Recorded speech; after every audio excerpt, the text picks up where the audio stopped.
प्रेम से बोलिए बृहस्पति महाराज की जय। प्रिय भक्तगणों, स्वागत है आप सभी का आपके अपने चैनल ज्ञान अर्थ में। आप सभी का दिन शुभ और मंगलमय हो।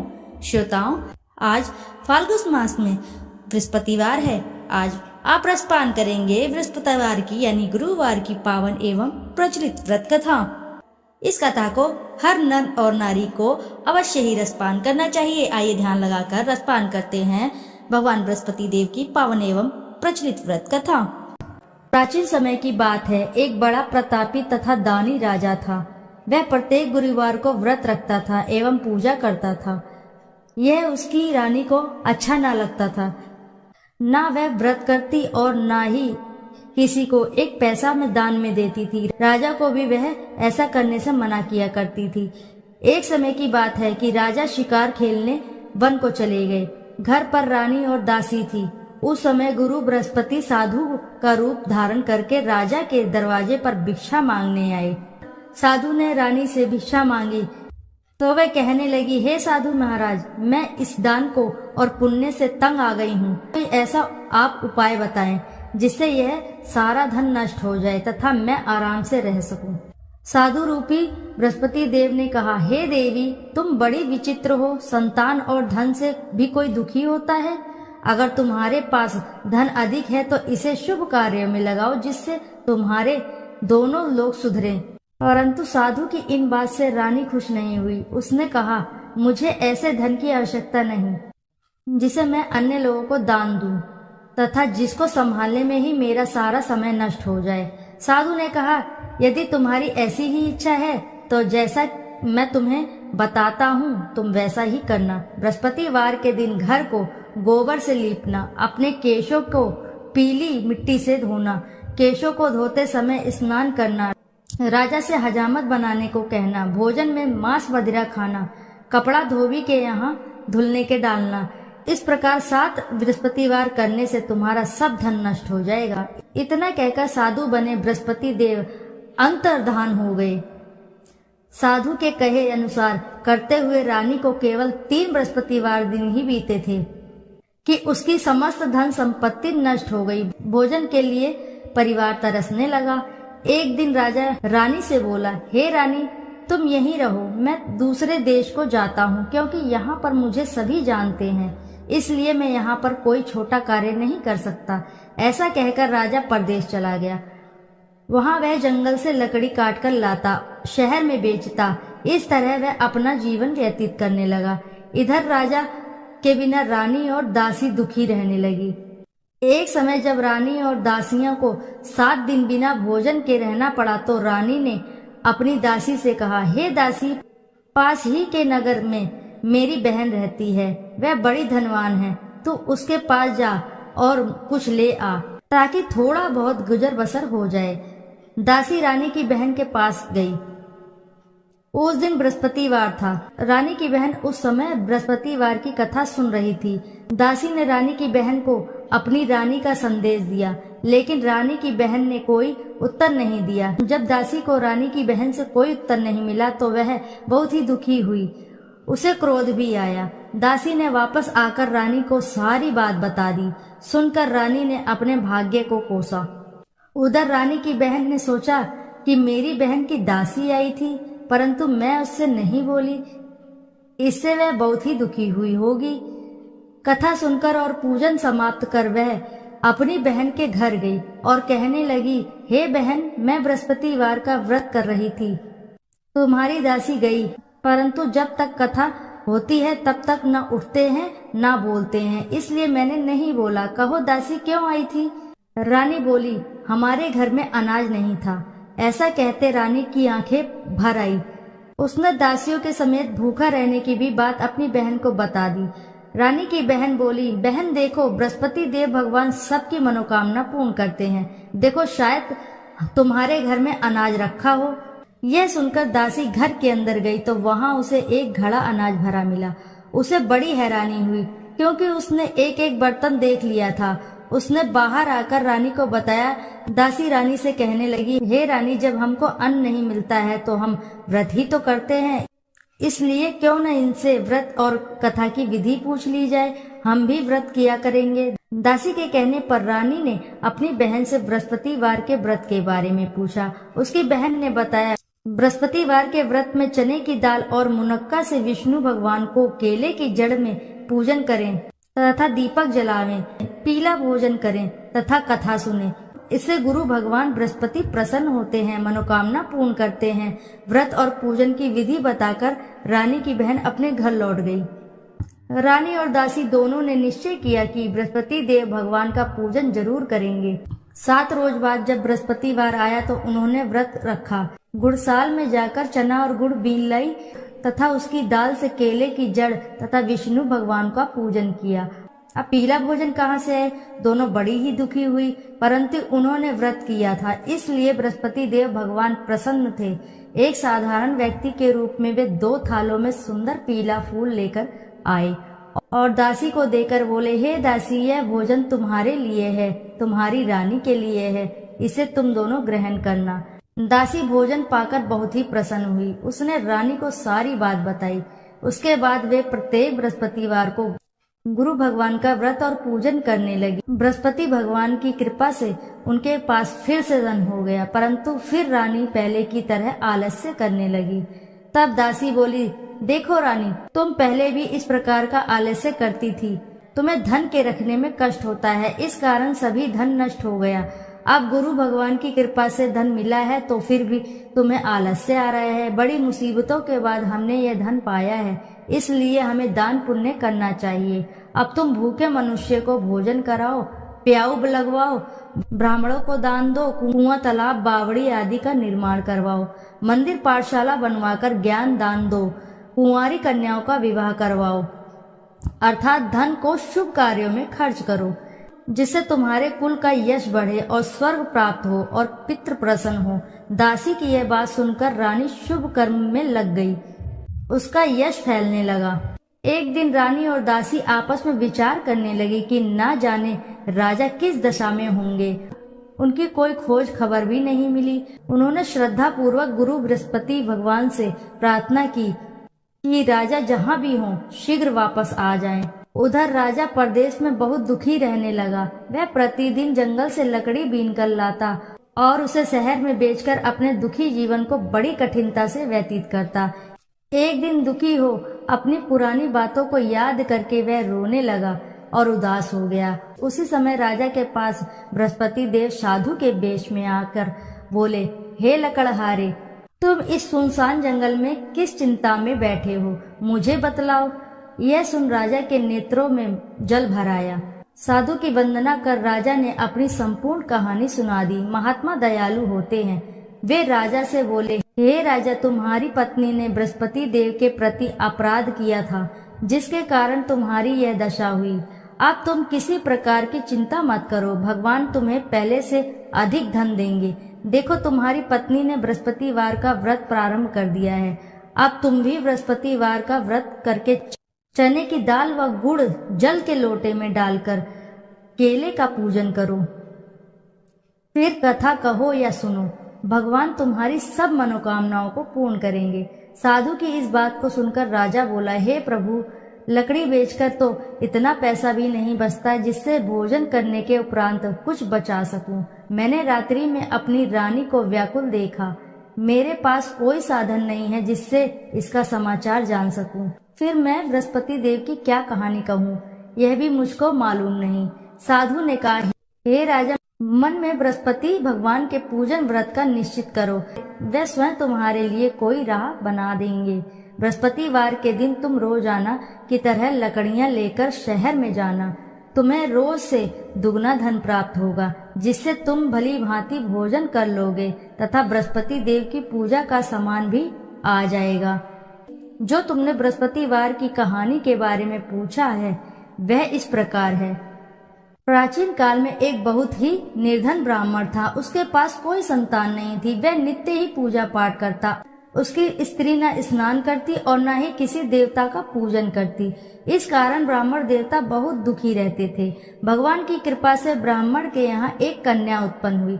कन्या बड़ी होने लगी। प्रातः स्नान करके वह भगवान विष्णु का जप करती, बृहस्पतिवार का व्रत भी करने लगी। पूजा पाठ समाप्त कर वह पाठशाला जाती तो अपनी मुट्ठी में जौ भर कर ले जाती और पाठशाला जाने के मार्ग में डालती जाती। लौटते समय वह जौ स्वर्ण के हो जाते तो उनको बीन कर घर ले आती। एक दिन वह बालिका सूप में उन सोने के जौ को फटकार कर साफ कर रही थी कि तभी उसकी माँ ने देख लिया और कहा, हे बेटी, सोने की जौ को फटकने के लिए सोने का सूप भी तो होना चाहिए। दूसरे दिन गुरुवार था। कन्या ने व्रत रखा और बृहस्पति देव के सोने का सूप देने की प्रार्थना की। बृहस्पति देव ने उसकी प्रार्थना स्वीकार कर ली। रोजाना की तरह वह कन्या जौ फैलाती हुई पाठशाला चली गई। पाठशाला से लौटकर जब वह जौ बीन रही थी तब बृहस्पति देव की कृपा से उसे सोने का सूप मिला। उसे वह घर ले आई और उससे वह जौ साफ करने लगी, परंतु उसकी माँ का वही ढंग रहा। एक दिन की बात है, कन्या सोने के सूप में जौ साफ कर रही थी। उस समय उस नगर का राजकुमार वहां से निकला। कन्या के रूप को देखकर वह मोहित हो गया। राजमहल आकर वह भोजन तथा जल त्याग कर उदास होकर लेट गया। राजा को जब राजकुमार द्वारा अन्न जल त्यागने का समाचार ज्ञात हुआ तो अपने मंत्रियों के साथ वह अपने पुत्र के पास गया और कारण पूछा। राजकुमार ने राजा को उस लड़की का घर पता बताया। मंत्री उस लड़की के घर गया। मंत्री ने ब्राह्मण के समक्ष राजा की ओर से निवेदन किया। कुछ ही दिन बाद ब्राह्मण की कन्या का विवाह राजकुमार के साथ संपन्न हो गया। कन्या के घर से जाते ही ब्राह्मण के घर में पहले की भांति गरीबी का निवास हो गया। एक दिन दुखी होकर ब्राह्मण अपनी पुत्री से मिलने गए। बेटी ने पिता को अवस्था को देखा और अपनी माँ का समाचार पूछा। ब्राह्मण ने सभी हाल कह सुनाया। कन्या ने बहुत सा धन देकर अपने पिता को विदा कर दिया, लेकिन कुछ ही दिन बाद फिर वही हाल हो गया। ब्राह्मण फिर अपनी कन्या के पास गया और सभी हाल कहा तो पुत्री बोली, हे पिता, आप माता जी को यहाँ ले आओ, मैं उन्हें ये विधि बता दूंगी जिससे गरीबी दूर हो जाए। ब्राह्मण देवता अपनी स्त्री को साथ लेकर अपनी पुत्री के पास राजमहल पहुँचे तो पुत्री अपनी माँ को समझाने लगी, हे माँ, तुम प्रातः काल स्नान आदि करके विष्णु भगवान का पूजन करो, तब सब दरिद्रता दूर हो जाएगी। परंतु उसकी माँ ने उसकी एक भी बात ना मानी। वह प्रातः काल उठकर अपनी पुत्री का बचा जूठन खा लेती थी। एक दिन उसकी पुत्री को बहुत गुस्सा आया। उसने अपनी माँ को एक कोठरी में बंद कर दिया। प्रातः उसे स्नान आदि करा के पूजा पाठ करवाया तो उसकी माँ की बुद्धि ठीक हो गई। इसके बाद वह नियम से पूजा पाठ करने और प्रत्येक बृहस्पतिवार को व्रत रखने लगी। इस व्रत के प्रभाव से मृत्यु के बाद वह स्वर्ग को गई। वह ब्राह्मण भी सुखपूर्वक इस लोक का सुख भोग कर स्वर्ग को प्राप्त हुआ। इस तरह कहानी कहकर साधु देवता वहां से लोप हो गए। धीरे धीरे समय व्यतीत होने पर फिर बृहस्पतिवार का दिन आया। राजा जंगल से लकड़ी काटकर शहर में बेचने गया। उसे उस दिन और दिनों से अधिक धन मिला। राजा ने चने गुड़ आदि लाकर बृहस्पतिवार का व्रत किया। उस दिन उसके सभी क्लेश दूर हुए। परंतु जब अगले दिन गुरुवार का दिन आया तब बृहस्पतिवार का व्रत करना भूल गया। इस कारण बृहस्पति भगवान नाराज हो गए। उस दिन उस नगर के राजा ने विशाल यज्ञ का आयोजन किया था। अपने समस्त राज्य में घोषणा करवा दी थी कि सभी मेरे यहाँ भोजन करके आएंगे, किसी के घर चूल्हा नहीं जलेगा। इस आज्ञा को जो नहीं मानेगा उसको फांसी दे दी जाएगी। राजा के अनुसार राज्य के सभी वासी भोज में सम्मिलित हुए, लेकिन लकड़हारा कुछ देर में पहुंचा, इसीलिए राजा उसको अपने साथ महल में ले गए। राजा लकड़हारे को भोजन करा रहे थे तो रानी की दृष्टि उस खूंटी पर पड़ी जिस पर उसका हार लटका हुआ था। उसे हार खूंटी पर लटका दिखाई ही नहीं दिया। रानी को निश्चय हो गया कि मेरा हार इस लकड़हारे ने चुरा लिया है। उसी समय सैनिक बुलवाकर उसको जेल में डलवा दिया। लकड़हारा जेल में विचार करने लगा कि न जाने कौन से पूर्ण जन्म के कर्म मुझे यह दुख प्राप्त हुआ। जंगल में मिले साधु को याद करने लगा। तत्काल बृहस्पति देव साधु के रूप में प्रकट हो गए और कहने लगे, अरे मूर्ख, तूने बृहस्पति देवता की कथा नहीं की, इसी कारण तुझे दुख प्राप्त हुआ। अब चिंता मत कर। बृहस्पतिवार के दिन जेल खाने के दरवाजे पर तुझे 4 पैसे जड़े मिलेंगे। उनसे तू बृहस्पति की पूजा करना तो तेरे सभी कष्ट दूर हो जाएंगे। अगले बृहस्पतिवार उसे जेल के द्वार पर 4 पैसे मिले। राजा ने पूजा का सामान मंगवाकर कथा कही और प्रसाद बांटा। उसी रात्रि में बृहस्पति देव ने उस नगर के राजा को स्वप्न में कहा, हे राजा, तूने जिसे जेल में बंद किया है उसे कल छोड़ देना, वह निर्दोष है। राजा प्रातःकाल उठा और खूंटी पर हाथ टंगा देखकर लकड़हारे को बुलाकर क्षमा मांगी तथा राजा के योग्य सुंदर वस्त्र और आभूषण भेंट कर उसे विदा किया। गुरुदेव की आज्ञा अनुसार राजा अपने नगर को चल दिया। राजा जब नगर के निकट पहुंचा तब उसे बड़ा ही आश्चर्य हुआ। नगर में पहले से अधिक बाग, तालाब और कुएं तथा बहुत सी धर्मशालाएं, मंदिर आदि बने हुए थे। राजा ने पूछा कि यह किसका बाग और धर्मशाला है?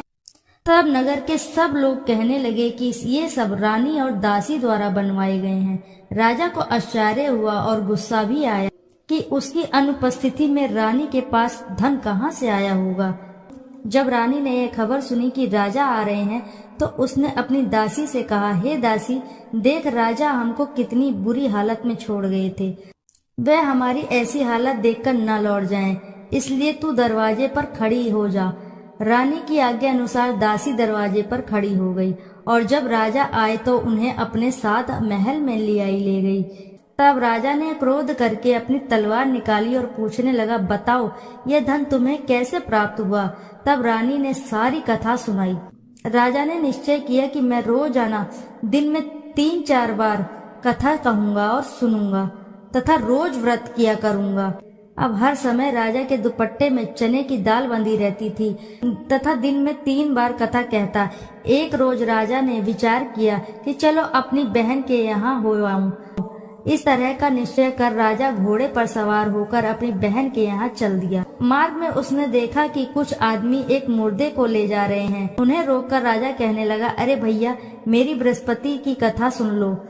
वे बोले, लो, हमारा तो आदमी मर गया, इसको अपनी कथा की पड़ी है। परंतु कुछ आदमी बोले, अच्छा कहो, हम तुम्हारी कथा भी सुन लेंगे। राजा ने दाल निकाली और कथा कहनी शुरू कर दी। जब कथा आधी हुई तो मुर्दा हिलने लगा और जब कथा समाप्त हुई तो राम राम करके वह मुर्दा खड़ा हो गया।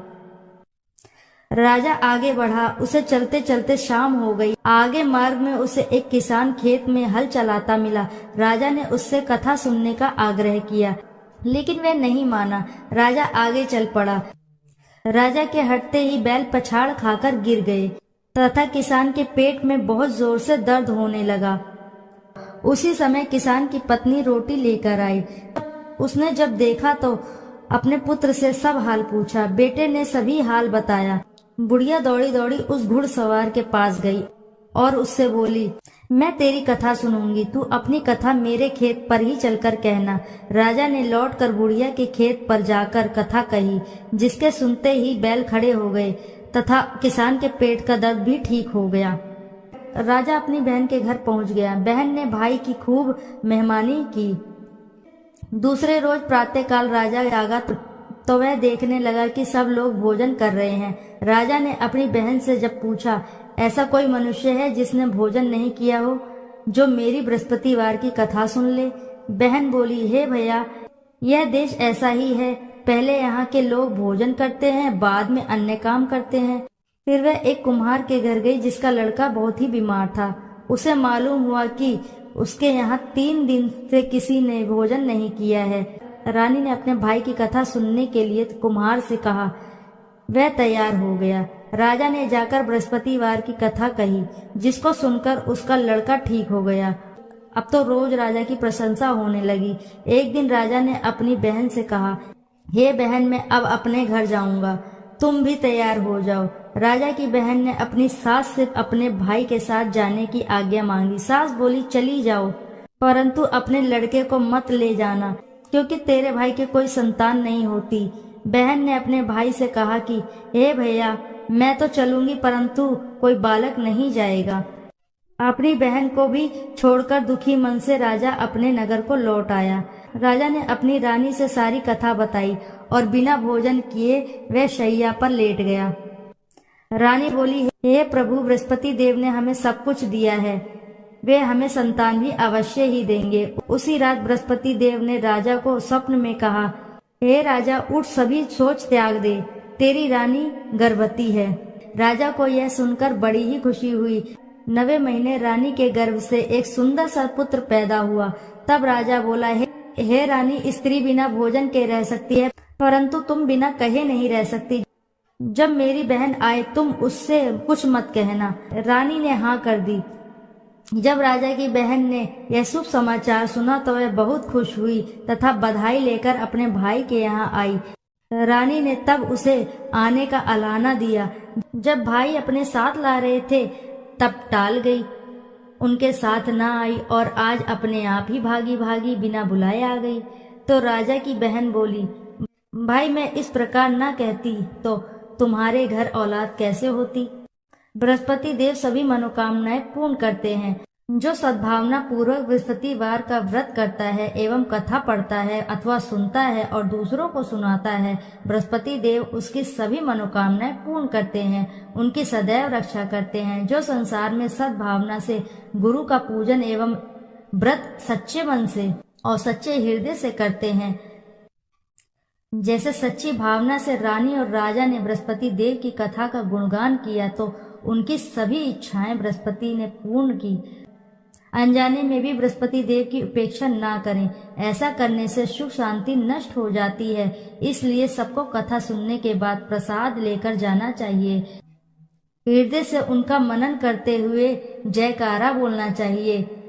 इति श्री बृहस्पतिवार व्रत कथा। बोलो जय श्री हरि।